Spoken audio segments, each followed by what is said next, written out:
por ejemplo, pacientes que tienen accidentes cerebrovasculares, cardiovascular, Parkinson, que tienen esclerosis lateral amiotrófica, etcétera, etcétera, problemas neuromusculares propios de esa zona.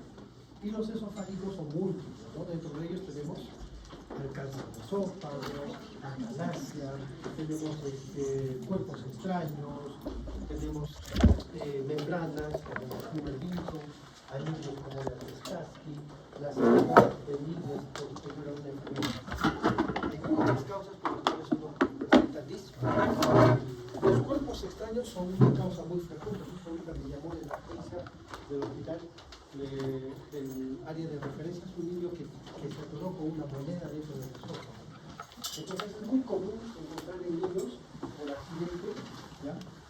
Cuerpos extraños dentro del aparato digestivo. Ellos suelen estar jugando con pelotitas, con tiros, con monedas, de repente le vuelven una mordida, le mete a la boca. Entonces esto podría ser una causa de disfagia. Muy bien, generalmente es una emergencia clínica, requiere su extracción a la brevedad posible para aliviar los síntomas, establecer el tránsito esofágico en forma adecuada para evitar las complicaciones. Es más frecuente en niños y en adultos generalmente son de causa psiquiátrica. Tenemos pacientes con esquizofrenia que suelen tragarse sentimentales, tenedores, etcétera, etcétera.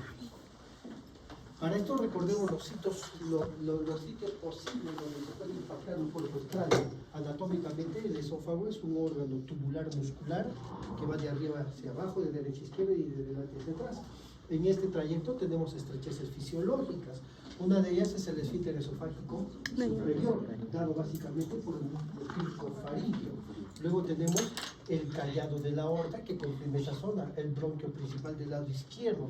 Más abajo el esfínter esofágico inferior. Al medio, entre estos, está el corazón, ¿no? Que cuando tenemos una cardiomegalia por una enfermedad crónica del corazón, puede comprimir esa zona, tumores mediastinales, etcétera, etcétera. Acá tenemos el sistema antidraflujo que hablaremos más adelante. Muy bien, ya hemos mencionado todo esto. Entonces, aquí tenemos, por ejemplo, una causa muy frecuente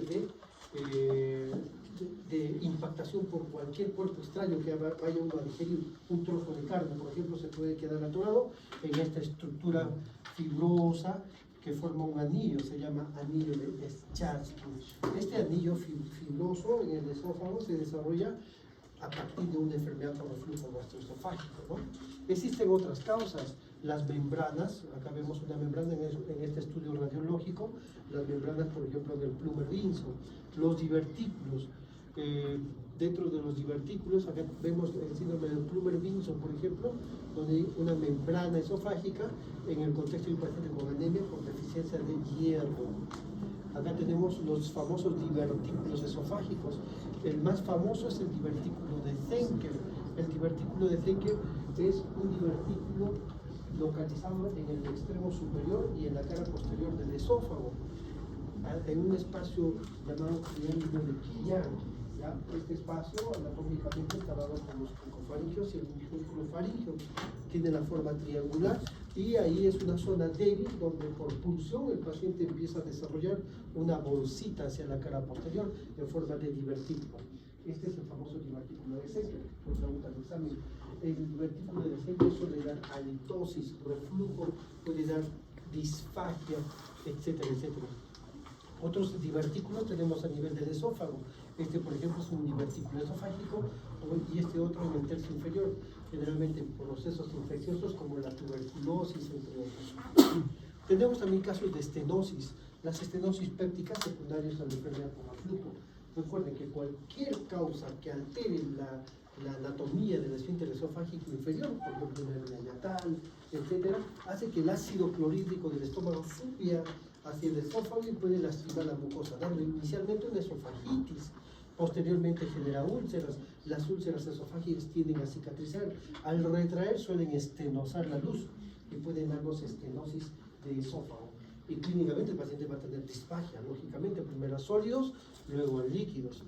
Otra causa muy frecuente en el esófago, por ejemplo, es el cáncer de esófago, ya sea un adenocarcinoma o un carcinoma epidermoide. Cualquier neoplasia del esófago puede dar disfagia, ¿no?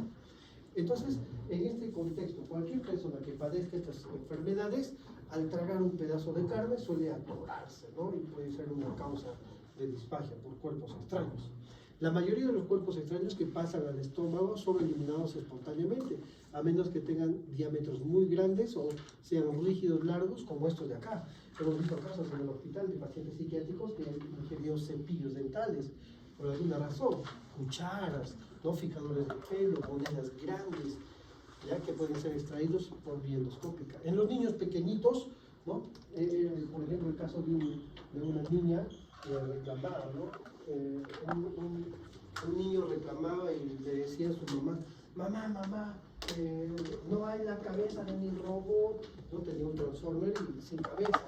Y la mamá se pone a pensar que puedo haber pasado con la cabeza, busca y no lo encuentran. Y resulta que la otra hermanita chiquita se trabó la cabeza del robot y ahí encontramos objetos pequeños, ¿no? Que se atoran acá. Monedas, llaves, botones, canicas, juguetes pequeños, piezas como alfileres que suelen ser peligrosos, pueden penetrar, las baterías de reloj que tienen la forma de moneda. Esto sí es muy importante recalcar. Estas pilitas suelen estar cargadas ante la humedad, generan electricidad. Tienen unos ácidos que corroen la mucosa del esófago. Por ser metal, comprimen. Entonces tienes un efecto mecánico, compresión, un efecto químico. El ácido que contiene un efecto eléctrico. Con todo ello quema la mucosa del esófago y suele perforar el esófago. Por eso, estas pilitas son muy peligrosas en los niños chiquitos. Si ustedes tienen niños pequeños que les gusta desarmar sus juguetes, sáquenle las pilas, ¿ya? Ni piensen o se queden juguetes con estas pilitas porque se los van a tragar. Si se los tragan, es difícil saber si se tragó el juguete o la pila. Y estas podrían perforar el esófago y pueden ocasionar medias tinitis e inclusive la muerte de estos niños chiquitos. Ahí está el ejemplo del robot, ¿no? Ahora ya lo encontraron. Le colocan la cabeza. En los niños la ingesta suele ser resultado de la curiosidad oral natural y se produce en forma inadvertida o intencional. Es frecuente observar cuerpos extraños en el esófago de niños con trastornos del desarrollo, ¿no? Psiquiátricos, psicológicos, etc. En los adultos, estos, por ejemplo, laboralmente hablando, pueden tener clavos en la boca. ¿Quién? El carpintero. Por eso es importante preguntar, ¿cuál es tu ocupación? Soy carpintero. ¿Y qué pasa? Tengo dolor en el pecho. Le haces una radiografía y un clavo en el esófago. Porque ellos tienden a poner los clavos en la boca, otro clavo y están ahí. El carpintero, el zapatero, etc. Tachuelas, agujas, prótesis dentales, las abuelitas, es muy común, las ancianitas. Todas quieren a la abuelita con dentadura para una sonrisa hermosa, les compra su dentadura, les hacen instalar todo y luego se traga un insumo de estos y hay que sacarlos por vía endoscópica, ¿no? Broches para pelos, cepillos de dientes, piezas de ajedrez, ¿no? Los ajedrecistas, vidrios, bolsitas de drogas, etc. La ingesta intencional de cuerpos extraños en el adulto se ve más frecuentemente en estos pacientitos, ¿no? Con trastornos psiquiátricos, con alteración del sensorio, o pueden obtener algún beneficio secundariamente a estos, ¿no? Ven acá, la mayor frecuencia de ellos acontece en estenosis de esófago, ¿no? En esofagitis por reflujo, que es la forma más frecuente. Aquí tenemos una esofagitis con estenosis péptica, y vean ustedes un cuerpo extraño. Esta pinza, lógicamente, entra y atrapa el cuerpo extraño y lo retira. Vean las estenosis en un estudio radiológico. Aquí está el esófago, cuyo diámetro debe ser igual que el de arriba. Al medio vean cómo se estrecha y luego vuelve a recobrar su diámetro. Esta zona es una zona de estenosis péptica. ¿Cuál es el tratamiento en este caso? Hay que colocar stents autoexpandibles o hacer dilataciones con sábana, ¿no? Ahora, la impactación con alimentos también suele ser algo muy frecuente, sobre todo el pescado. Por alguna razón, la mayor parte del cuerpo se come por alimentos, las espinas de pescado, estas espinas que accidentalmente están en el alimento, se quedan atoradas ahí, ¿no? Grandes trozos de carne o huesos adheridos, espinas o huesos también de pollo, de cordero u otros alimentos. El polvo deglutido en seco, la videocápsula endoscópica. Ustedes recuerden que para estudios de intestino delgado hacemos uso de la cápsula endoscópica, ¿no? Esto es una cápsula endoscópica, tiene el tamaño de una cápsula, es un dispositivo de nanotecnología de última generación. Uno le pide al paciente que ingiera la cápsula para estudiar el intestino delgado. Este toma 6 fotografías por segundo, Imagínense la calidad de las imágenes. Y uno puede diagnosticar rápidamente un tumor de intestino delgado, de ayuno, hígado, etc. Afortunadamente no suele complicarse, pero algunas veces los pacientes tienen estenosis patológicas y pueden quedar atoradas ahí, ¿no? En adultos el impacto alimentario es la forma más frecuente de obstrucción a nivel del esófago. Ya, suele también el apetito voraz con masticación inadecuada ser una consecuencia por la cual pasan trozos grandes de comida, o colocando objetos en los dientes como los que hemos mencionado, ¿no? Las tachuelas, los clavos en el carpintero, el zapatero, o tener algún trastorno de conducta, sujetos encarcelados que involuntariamente quieren salir de la cárcel para ser atendidos en un centro de salud, y a veces quieren escapar, y también pueden ingerir objetos como vidrios, ¿no? Por omisión previa anestesia general, en la que el paciente, por ejemplo, llega con su prótesis dentaria y esta no fue retirada oportunamente. Siempre hay que preguntar cuando entra en sala de operaciones si este paciente tiene prótesis dentarias, hay que retirarlas, igual al hacer las endoscopías. En los niños, los padres se percatan de la desaparición de algún objeto, ¿no? Siempre digo, ¿dónde están mis 5 soles? ¿Qué han visto mis 5 soles? Y el niño está así, ¿no? Más tarde el niño empieza a tener cialorrea, dolor, le duele el pechito, al toque de su cuenta. Puede ser que esa moneda se ingenió, ¿no? Entonces el niño se somete a una radiografía del tórax y ahí se ve, ¿no?, el cuello enclavado a nivel del esófago. Muy bien, ¿qué más? Si el niño presenta disnea, es decir, sensación de falta de aire, polimnia, tos, sibilancia, disfonía o cialorrea, lógicamente estos pacientes pueden tener cuerpos extraños. En el adulto es posible obtener el antecedente de la ingestión porque él te comenta, te dice, estaba yo trabajando y accidentalmente me tragué un clavo, ¿no? Tipo de ingestión, comienzo de sus síntomas. La mayoría de los pacientes que se presentan con impactación de bolo alimentario, ingestión, hueso o espina del pecho son sintomáticas. Suele haber dolor, pero les duele el cuello. Al comienzo de la digestión se produce una obstrucción del esófago, ocasionando primero dolor. Les duele el pecho, ¿no? No pasa el alimento, toman agua y no pasa, ¿no? Incapacidad para deglutir, arcadas, vómitos y sensación de ahogo. Hay que pensar siempre en cuerpos extraños. Los síntomas sin el antecedente de ingestión a veces puede ser también, ¿no?, sensación de ahogo, vómitos, saliva teñida con sangre, distrés respiratorio, estridor en los niños más pequeños. ¿Cómo se diagnostica? Como cualquier enfermedad, siempre viendo los antecedentes, evaluando los signos y síntomas, haciendo un buen examen físico. Ante la sospecha le pides una placa radiográfica para ver si es una moneda, un cuerpo extraño, o una endoscopía para finalmente extraer estos, ¿no? ¿Qué más? La radiología convencional nos ayuda a ver objetos metálicos, más no otros tipos de objetos. Aquí vean, esta persona se ha tragado una moneda. Esto es un niño. Vean, esta es una moneda impactada a nivel del esófago. Puede pasar a la vía aérea también, aunque es raro, ¿ya? Hemos tenido un caso de un niño de 5 años que tenía una moneda, una radiografía. Entramos con el endoscopio hasta en 2 oportunidades, en la noche el de guardia y en la mañana el de turno, y no había moneda. Pero seguía en la radiografía, ¿y qué puede haber pasado? Se ha pasado a la vía aérea, y como es un objeto plano, pero no pasó del aire. Entonces hay que hacer uso del broncoscopio y retirar ese cuerpo extraño, ¿no? Ahí igual, ¿no? Ahí ven, una moneda impactada, aquí tenemos un tornillo, ¿no? Aquí tenemos otra moneda, un alambre cruzado que debe ser retirado. Este es un collar de perla, ¿no? Este es un imperdible, ¿no? Vean sobre la punta, aquí. ¿Qué pasó ahí? Esto fue un accidente, ¿no? Luego de una borrachera, los amigos decidieron instalar un alicate en un lugar indebido, ¿no? Una botella, una sintonía real,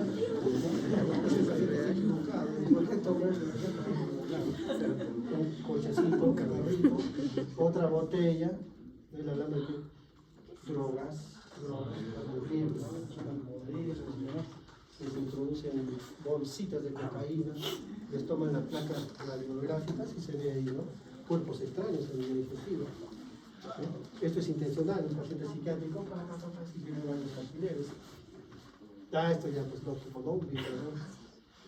¿Cuál es el manejo endoscópico? Tenemos que entrar con el endoscopio, retirar el cuerpo extraño, ya sea por vía alta o por vía baja. La endoscopía no solamente diagnostica, sino que también es tratamiento, retirar el cuerpo extraño. Ahí vemos, por ejemplo, una moneda, ¿no? y este es el esófago. Entras con el endoscopio, bajo visión directa, haces uso de la pinza de cuerpo extraño que tiene dientes de cocodrilo, atrapas la moneda y la retiras. Una chapita, ¿no? Este paciente sin deseo se ha tragado huevita, ¿no? Una chapita se ha tragado y ya hay que retirarlo. Un hueso, mira, un hueso de cordero, ahí está entrecruzado. Este hueso tiene varios filos, puede perforar el esófago y puede provocar meningitis. Para retirar los cuerpos extraños es necesario la endoscopía, y estos son los instrumentos, ¿no? Tenemos las pinzas, dientes de ratón, de cocodrilo, el trípode, las asas o anzas, la canastilla de Dornia, balón de extracción, etcétera, etcétera. Complicaciones es muy poco frecuente, es muy raro cuando se diagnostica oportunamente, pero puede pasar que se perfore por una pila de moneda, que sangre, y estos deben de, lógicamente, ser evacuados a la sala de cirugía. Bueno, no hay nada difícil en este tema, es sumamente sencillo. Ahora veamos la ingesta de cáusticos. Otra cosa muy frecuente por la cual se estenosa el esófago es la ingesta de cáusticos, que puede ser intencional o accidental. Tenemos dos cáusticos, los ácidos y los álcalis, sencillos. Ahora, de manera intencional, lógicamente, ¿no? Puede ser un varón o una mujer, de repente te dejó tu novio, te dejó tu novia y no voy a hacer un chau, agarras una botella de lejía, ¿no? Y te lo tomas, ¿no? Luego te tiras al suelo y no de la botella ahí te llevan a emergencia y de repente, ¿qué hace la lejía? Es un álcali, ¿ya? Puede provocar necrosis por licuefacción a nivel de la mucosa del esófago y el paciente empieza a tener dolor torácico, cianorrea, sensación de falta de aire, lo llevan a la emergencia. ¿Muere o no muere? No muere, hay solución. Entonces la muchachita se somete a una endoscopía, durante la endoscopía tiene que ver el grado de compromiso de la mucosa del esófago. O puede pasar que sea un hombre, ¿no? Los hombres son más radicales. ¿Ya? En medicina hemos visto eso, ¿eh? Los hombres son más radicales. Lejía no es ácido muriático. Lo mismo, ¿no? El ácido muriático entra más que el esófago y el estómago, pese a que el pH del estómago es ácido, soporta pH muy ácidos, y el ácido daña más el estómago, le produce una necrosis, necrosis de tal manera que empieza a quemar, ¿no? Toda la parte del estómago y el paciente empieza a tener dolor, suelen en ocasiones perforar el estómago, etcétera, etcétera. Entonces, ya sea un ácido o ya sea un álcali, es un cáustico, ¿no? Un cáustico. Puede ser intencional o puede ser accidental. Accidentalmente sucede que a veces la mamá conserva sus cachitos de lejía y los conserva en una botella de agua mineral, no en vuestras casas, ¿no? Suele pasar en zona rural, ¿no? Yo estoy en una botella, voy a borrar y va juntando que lejía hasta que se llena el agua mineral y de repente viene el niño después de una pichanga, 5 años de edad, ¿qué va a preguntar a su mamá? Agua mineral, vamos. Y se ingiere toda la botella, medio litro de alta, ¿no? Y otra vez un nuevo sabor. Más tarde, no se alorrea cáustico, ¿no? Accidentalmente.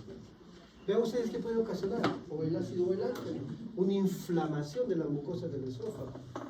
Los niños, 80% de las lesiones por agentes cáusticos ocurren en niños menores de 5 años por descuido del padre o de los que lo cuidan. En el adulto suele ser intencional, ¿no? Intento de suicidio, ingestión accidental, rara vez. Vean ustedes, en una lata de frutas de durazno o en una botella de Coca-Cola es semejante a su contenido, pero accidentalmente pueden ingerirlos. ¿Y qué cáusticos y qué ácidos podrían ser varios? Lógicamente, si hablamos de ácidos, tenemos los limpiadores de sanitarios, piscinas, como el ácido clorhídrico, líquidos de baterías, el ácido sulfúrico, antioxidantes como el fosfórico, el ácido sálico, fluorhídrico, productos industriales de todo tipo, álcalis a la cabeza, la lejía, que es lo más frecuente, productos afines, desaturadores, aisladores de cabello, de muchachitas, detergentes de lavavajillas, etc. Hay muchos álcalis, muchos ácidos. Quiero que produce, una vez que ingieren estas sustancias cáusticas, fisiopatológicamente hablando, puede provocar el ácido coagulación proteica, ¿verdad? Coagulación proteica, y el álcali licuefacción tisular. un examen, ¿no? Para que no te olvides, vamos a inventar una mnemotecnia. En la palabra ácido tenemos la letra C, será coagulativa o coagulativa o coagulación. Y en alcalí tenemos la palabra L, será licuefactiva, licuefacción. ¿Ya? Esto para efectos de que toda su vida nunca se olvida, por eso salió preguntado en el residentado, ENAR, etcétera, etcétera. Muy bien. La gravedad de las lesiones depende, ¿no? Depende de la cantidad, del tipo de ácido, de cáustico que haya consumido el paciente y el modo. Si fue intencional, serán pues grandes cantidades de cáustico. Si es accidental, ni bien sienten el sabor, ¡ay, qué feo! Lo escupes y digieres muy poco. Entonces depende mucho, por eso la anamnesis es muy importante. En una fase aguda el paciente puede tener dolor local inmediato, dinofagia, vómitos o náuseas, edemas y úlceras en la mucosa oral. Puede presentar también disnea, ¿no? Disnea, cialorrea, estridor. Ahora, también hay otra forma de presentación, la forma más grave, cuando ya se perforó, etcétera, puede entrar cuadro de shock o incluso muerte precoz. Muy bien. Mediastinitis, enfisemas por perforación de esófago, peritonitis cuando perforó el estómago, neumonitis química cuando aspiró y broncoaspiró el proceso, se infecta y puede dar abscesos pulmonares, pleurales, etc. En la fase crónica, cuando ya pasa el tiempo, puede haber secuelas como disfagia, en el caso de estenosis esofágica, se da, por ejemplo, en el fiesta de Alcalis, ¿no? El paciente ingiere lejía, 3 semanas después puede estenosarse el esófago y provoca disfagia. Estos pacientes suelen requerir dilataciones por sábana y balón y a veces una translocación colónica, es decir, hay que sacar ese esófago y colocarle el colon. Saciedad precoz, vómitos, empiezan a bajar de peso, obstrucción gástrica, riesgos de cáncer también, ¿no? En 1000 a 3000 veces más que cualquier persona. Entonces, para hacer un buen diagnóstico tienes que hacer una buena anamnesis, preguntar, indagar, y también hacer un buen examen físico. Entonces los síntomas y el examen físico van de la mano. Luego ya harás un análisis de qué producto ha ingerido, la cantidad, etcétera, y le pides sus exámenes hematológicos. Si es una si es un álcali ácido, puedes estenosar. Más adelante pedirás una radiografía contrastada de tórax, tomografía o una endoscopia digestiva, si en el caso es un ácido alcalí antes de las 24 horas. La endoscopía es muy importante, se recomienda hacer entre 6 y 24 horas, no más allá, porque un ácido alcalí compromete tanto la mucosa que pasada esta fecha, más de 24 horas, puedes perforar el esófago por vía endoscópica, hay que tener mucho cuidado, no más allá de 48 horas. ¿Qué nos permite determinar si hubo lesión de la mucosa o la localización, extensión y la severidad? Cuando está contraindicado en endoscopía, cuando hay obstrucción en la vía aérea superior, signos o síntomas de perforación, un paciente que esté inestable hemodinámicamente o con un cuadro de shock y pasada más de 48 horas del episodio agudo. Eso sigue preguntando, estoy pasando a los desguachos. ¿Qué puede encontrar en la endoscopía? Desde un eritema local en la mucosa hasta necrosis. Para esto me valgo de varias clasificaciones. Esta es la clasificación de Sargar. Sargar menciona estadios, desde el 0, 1, 2A, 2B, 3A, 3B. En el 0 menciona que la mucosa suele estar normal, sin lesiones, pronóstico es bueno. En el 1 ya hay edema, hiperemia, está algo enrojecido y sin morbilidad significativa. En el 2A ya hay exudados, erosiones, úlceras, ¿ya? Sin morbilidad significativa. En el 2B las úlceras son profundas y o hay necrosis, ¿no? La pregunta puede ser, ¿dónde empieza la necrosis? En el 2B. Riesgo de estenosis hasta un 70-100%. 3A ya tienes necrosis ya más circunferenciales, ¿no? Áreas de necrosis, entonces suele estenosar casi en el 100% de casos. El 3B ya pues extensas áreas de ulceración y necrosis, alta morbimortalidad mortalidad y generalmente se estenosa. Muy bien. Ahí vemos las imágenes, ¿no? Sargar 1, un eritema, 2A, ¿no? Lesiones más profundas. Sargar 2B, con zonas de necrosis. Miren acá, estas zonas negras son zonas de necrosis, son un eritema bien marcado, incluso friables a la distensión, suele sangrar. Y en el 3B ya todo está necrosado, ¿no? Definitivamente este paciente va a ir a la estenosis del esófago, la estenosis, que es muy peligroso. Radiológicamente tienes que buscar pues, signos de perforación. Esto ha sido pregunta de examen, ¿verdad? Cuando sospechas de perforación de una víscera, tienes que pedir una placa radiográfica para buscar neumoperitoneo. Repito, perforación de víscera hueca, buscamos neumoperitoneo en la radiografía. En esta radiografía convencional, al lado izquierdo encontramos la cámara gástrica. Al lado derecho está ocupado por el hígado, no debería haber aire. Si tú ves aire, acá dices cámara gástrica, pero al lado derecho no. Al lado derecho no debe haber aire. Si tú ves aire, neumoperitoneo. El neumoperitoneo es una indicación de cirugía porque se ha perforado una víscera.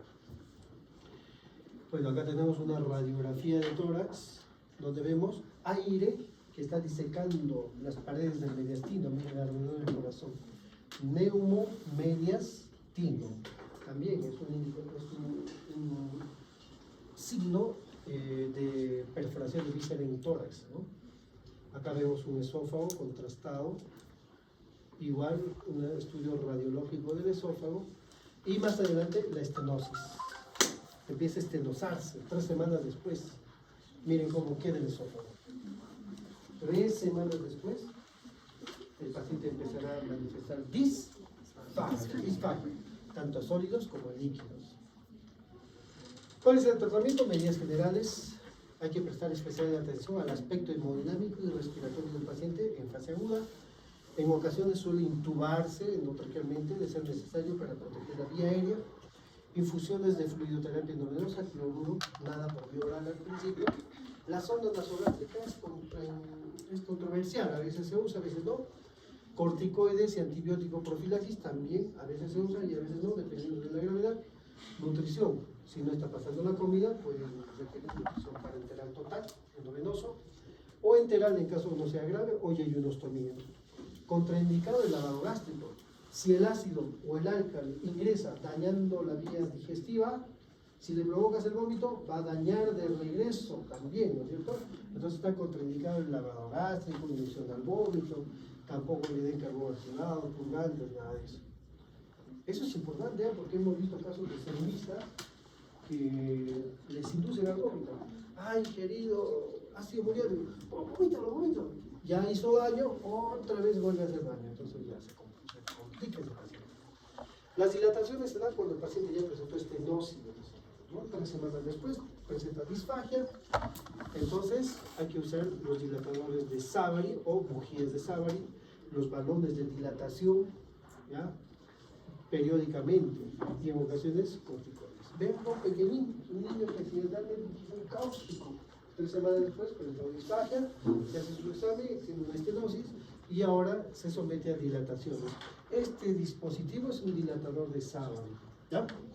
Muy bien, vean ustedes cómo el dilatador de Savary ingresa, tenemos aquí está la zona estenosada, luego de la dilatación, vean cómo se recupera la luz del esófago, ¿no? Más adelante el paciente puede ingerir sus alimentos. ¿Se puede operar? Claro, en ocasiones se opera, sobre todo cuando hay hematemesis severas, cuando no para el sangrado, signos radiográficos de perforación de víscera, cualquier víscera que se perfora por ingesta de cáusticos debe operarse, ¿no? Necrosis cáusticas extensas y o para reconstruir el esófago, ¿no? Como hemos hablado, las esofagoplastías. Muy bien, entonces tienes medidas iniciales en emergencia. Hay que ver si hay perforación, para eso le pido radiografía de tórax, abdomen, una tomografía. Si no sucede una endoscopía, clasifico con Sargar. Y sí, lo mando a cirugía, ¿no? Si Sargar es 0, alta médica, 1, 2A, tratamiento sintomático, 2B, 3A, nutrición enteral, 3B, ese paciente puede requerir cirugía. Si está inestable hemodinámicamente con disnea o estridor, hay que valorar la posibilidad de que este paciente vaya a ingresar a la unidad de cuidados intensivos, ¿ya? Muy bien, chicos, un tema muy sencillo. Ahora nos vamos